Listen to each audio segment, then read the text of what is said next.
So, peace, this thing that's called peace. Like all of the other principles or values, if you will, it's as real as you want to make it to be. First of all, it's like gravity. It's always on. So there's never not peace.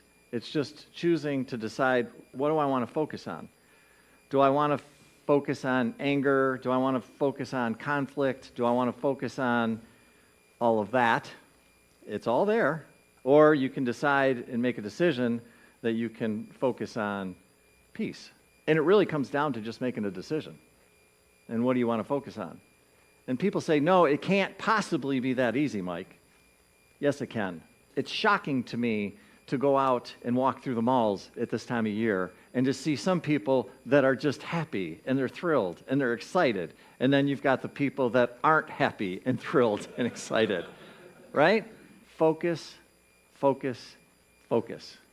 What do you want to focus on? What do you want more of in your life? And so it comes down to focus. So in the Advent season, it actually started last week, and we started with actually hope, and we started with faith, right? In the Christian tradition for Advent, we celebrate the life of and the birth of Jesus Christ, which is a beautiful tradition. Huge fan. Love JC, personal friend. I love him. JC's cool. And yes, I do call JC, and I call God the old fella, and I call him all kinds of things. And my suggestion to you is don't make God and Jesus Christ so formal. Imagine you're talking to your best friend. Imagine that person is sitting right there. What would you call your best friend? How would you talk to them? Would you talk to them and say, hi, Joan, thank you for being in my life, and I'm really, really happy. Thank you, Joan, thank you. No, you'd say, hey, Joan, what's up? What's going on? Man, I'm having a great day. I'm here, I'm with all these beautiful people, the sun is shining, it's nice, I'm having a great day because it's Christmas. I love Christmas. Thank you so much. It's amazing. That's what's happening. And so it's this idea of how do you choose to interact with this thing called God or this thing called Jesus? How do you choose to do it? Because you can do it any way that you want to. There's none restrictions on that. And so for this Advent season, you get to celebrate, if your thing is Jesus Christ, you get to celebrate that. And certainly we're going to be doing that here, right? But in unity, there's actually another part of the whole thing. And for people that are into unity to understand what unity is all about, we believe in the indwelling Christ. For those of you who haven't heard this before, what is the indwelling Christ? It's the part of you that is divine, that every single one of us sitting in this room and every single human being that's ever walked this planet had implanted in them. But then you have a decision. Well, what am I going to do with that little spark of the divine? What am I going to do with it? How am I going to process it? Like, how can I make it real in my life? That's the question that I always wanted to know. How do I make this thing real in my life? How do I do that, right? And so during the season, you have the opportunity to do and talk about and actually experience that should you decide, right? Emily Cady said in Lessons in Truth, she said, our power to help ourselves lies in comprehending the truth that the same Christ lives within us that lived in Jesus. Okay, everybody take a deep breath. Did he just really say that the same thing was in Jesus as in me? Absolutely. No doubt about it. The only difference between Jesus and you is Jesus actually said, I'm going to believe that. I'm going to believe that there's something inside of me called the divine. And anything in my head that says I am less than or I'm not equal to, I'm going to eliminate it, and I'm just going to pretend that God and I are one. And that's what I'm going to do. And I'm going to live my life telling everybody about it, living it to the best of my ability. I love this, though, because it says it lives within us. It's the same within us that was the same in Jesus Christ, right? It's the part of God which God put within us. Do you understand what you have inside of you? Literally, you have this inside of you right now. Right now. Right this minute. What? Yes. That's what Jesus was talking about. That's what the Fillmores talked about. The same exact thing. That's what Emily Cady is saying here, right? Eric Butterworth, another famous unity teacher in Discover the Power Within You. However, you must become conscious of the root of this, of the root of your being. So in other words, you have to become aware of it. You have to sit there and go, oh, wait a minute, you mean that thing really is inside of me? And the answer is yes. If you want to do this thing. By the way, you don't have to do this. But if you want to, then yes, you need to become aware of it. You need to be conscious of this root of your being. And then he goes on to say, which I love, this is where everything changes, everybody. This is where you all of a sudden go from hearing about it, thinking it's a game, oh, this is really fun, this is really cute, to going, I want to play with, I'm in. I want to do this. I want to do this thing he's talking about. I want to do the thing that Jesus talked about. You have to make a decision. Who's making that decision? Nobody else can do this for you. Nobody. You are the one that's got to make this decision. You are. And act as though you're a spiritual being in potential. How easy is that? That's it. Do you know why it's that simple? It's that simple because of who and what you are. You are powerful beyond your wildest imagination. And when you make that statement, let me tell you what's happening that you don't even know about. You've got a legion of angels and support behind you that's going, giddy up, let's go. It's about frickin' time. We've been waiting for eternity for you to say, let's do this and let's go do this. But until you ask that question, until you say, I'm ready for this thing, nothing can show up to help or support you. Nothing. Why? Because of who and what you are. You're an incredibly powerful being. And if you're not saying, this is what I want to do, then the universe is going, okay, I guess I don't want to do it. This is real, folks. This is really what it's about, right? And then he calls it, which I love, Butterworth calls it, it's the decision for Christ. In other words, the decision for the indwelling Christ. I'm making a decision today for the indwelling Christ. Like, that's what I'm going to start to do. And even if I don't understand it, even if I'm not sure what exactly that means, I'm going to still do it. Because there's something going on here. They've been talking a lot about it. Jesus talked about it. Fillmore's talked about it. Other great teachers have talked about it. It's all the same thing. Every single one of them are talking about the divine within you. Every single one of them. It's as fundamental as turning on the light. But in the end, you can only have it once you make the decision and turn on the switch. Oh, that's so good. It is so good. So, I've never done this before. The entire time I've been doing this for almost 7 years now, and I've never done this before. But here's what I know. There's some people that are sitting in this room right now who've already made this decision, like this is what I'm going to do, and I want to have this light, I want to turn it on. And there's some people in here who haven't. And by the way, there's never, ever, ever, ever any judgment against anybody ever, no matter what. None. But when I say this, some people think, well, it must be difficult. How do I do this, Mike? You make a decision to turn on the switch. That's what you do. You make a decision and say, I want to turn on the switch. It's that easy. It really is. And then act as though you're a spiritual being, a spiritual being in potential. So that's what you do, right? So I'm going to ask everybody to join me in prayer. And whether you've done this before, cool. Maybe it's a renewal. If you've never done it before, cool. And we'll support each other and we'll love on each other as we say these words together. I'm ready, God. I'm ready to act as though I'm a spiritual being in potential. I'm ready to acknowledge and accept my own indwelling Christ. I am open and ready to receive. I turn this over to you and surrender into your hand, God, in faith and trust. And so it is. And so it is. For those of you who have never done this before, you better put your seatbelt on. It's going to be crazy and fun and joyful and amazing. It's taking your power back. It's finally going from being a victim into being a powerful creator. And for me, there's no greater journey in the world to be able to do this. Why? Because of the people that I can help, the people I can support, the people I can love, the different things I get to create in my life, coming here and seeing all of you, being a part of this amazing movement called Unity. All of those things have happened as a result of me making that decision many, many, many years ago. And you know what? It hasn't been an absolutely perfect journey. Trust me, I've stumbled. That's part of the process, folks. It is. That really is part of the process. I always say it's kind of like I stuck a toe in and then I'd pull it out, and then I'd stick the toe in a little bit further and I'd pull it out. And in the meantime, I was just a mess. I was. But you know what? I never, ever, ever, ever, ever gave up. Ever. Because I knew I had God. And as long as I had God, I knew that eventually I would figure it out. By the way, I'm still figuring it out, just like we all are, right? All right.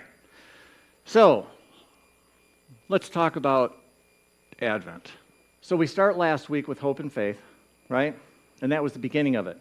There's a reason you want to start off with hope and faith. Because if you don't start off with hope and faith, then you start off with the opposite of hope and faith, and that is doubt and fear. Question for you, just a question. When you think about hope and faith and you feel it, close your eyes, imagine hope and faith, feel hope and faith. How does that feel? Okay? Check it. And now I want you to think of feel doubt and fear. Feel it. Feel doubt and fear. Okay? Did you notice a little bit of a difference? Just a little. Right. So that's why in the Advent tradition, that's why we start with hope and that's why we start with hope and faith. Because if we can't start off with hope and faith, then we're going to be in doubt and fear. And when you start in doubt and fear, it's just not a lot of fun. Let's just be honest. Doubt and fear just aren't fun. They aren't. They suck, quite frankly. It's been my experience. Anybody else's experience? Yeah, just thought I'd throw it out there, right? So there's a perfect illustration of this in the Bible. So this is a story about Jesus is hanging out with the apostles, and I'm just going to read it to you. So that day when the evening came, he said to his disciples, let's go over to the other side. They just got done doing a talk, right? Leaving the crowd behind, they took him along, just as he was, in a boat. There were also other boats with him, and a windstorm came up, and the waves broke over the boat so that it was nearly swamped. Jesus was in the stern, sleeping on a cushion. The disciples woke him up to say, Teacher, don't you care if we drown? Jesus got up, he rebuked the wind, and said to the waves, Peace, be still. And then the wind died down, and it was completely calm. Then he said to his disciples, When are you going to get it? Don't you understand? Actually, what he said was, Why are you still afraid? Don't you have any faith? Cool story, right? Not bad, not bad. But of course, we at Unity, we have to do, what do we do with stories in the Bible? We metaphysically interpret them, correct? Because we know that metaphysically interpreting stories take them a little bit deeper and may have something to do with something that you're going through. So, let's do some metaphysical interpretation, shall we? I know, don't get so excited. Calm down, everybody, calm down. We'll get through this together, I promise. Anyways, metaphysical interpretation, I'm going to give you the main parts of the story, and then we're going to go through it line by line and kind of put it together, okay? So what does Jesus Christ represent? Christ consciousness, the I am presence. That's what Jesus represents metaphysically. How about a boat? A boat is a positive thought. It allows one to float above any negativity. Okay. How about water? Is negativity and weakness? Oh, there we go. Wind are thoughts that come from within. Sea is human consciousness. Okay, so there's all the parts. We got the metaphysical definitions. We know what the scripture is. Now we get to go through it and hear what message there may be deeper with the metaphysical interpretation. So, let's start off with this. Leaving the crowd behind, they took him along. So what did the disciples decide to take along with them? Well, what's Jesus? Jesus is Christ consciousness. So they decide, hey, we're going to take Christ consciousness with us. Not a bad place to start, by the way. Let's take that with us, shall we? Yeah, let's do that, right? And they got into a boat. So they got into positive thoughts. Oh, so far so good. It sounds like we're having a pretty good start, right? Sounds good. Cool. Got it. And there were other boats with him, so there was other positive thoughts in it. So I want you to imagine this from a consciousness standpoint. You decide, hey, I want to experience Christ consciousness, and I'm going to take that with me. That means I'm going to be positive, and I got a lot of other positive thoughts around me. I'm having a pretty good day. Whoa, so far so good. In the boat, let's see. Then they got into the water. What is water? Water is negativity and weakness. So what's happening? What's happening is all of a sudden we start having some negative stuff coming up inside, okay? So the waters are starting to turn, right? Oh, yeah. And then a windstorm came up. Wind is what? Thoughts that came from within, right? Thoughts that came from within. So what's happening is that all of a sudden something happened. We're starting to have some negative thoughts. And these thoughts are coming from within us, right? And they're starting to churn. And then all of a sudden, A windstorm came up, and now we've got the waves. What are the waves? The waves are in the water, negativity, and weakness. So now this thing is really starting to go. It's really, really, really starting to go, and it broke over the boat so that it was nearly swamped. Can anybody at all relate to this? Have you ever had an experience where it starts off with a little negative thought and it starts going and going and going and going, and next thing you know, you're in it, right? Yeah, okay. This is the part. Jesus is in the stern sleeping on the couch. He's like, I'm cool. Why is he cool? Because he started with hope and faith. Do you think Jesus really cares what's going on out there, anywhere, ever? Mostly not. So he's able to sleep in the middle of the storm. Why? Because he started with hope and faith. That's why.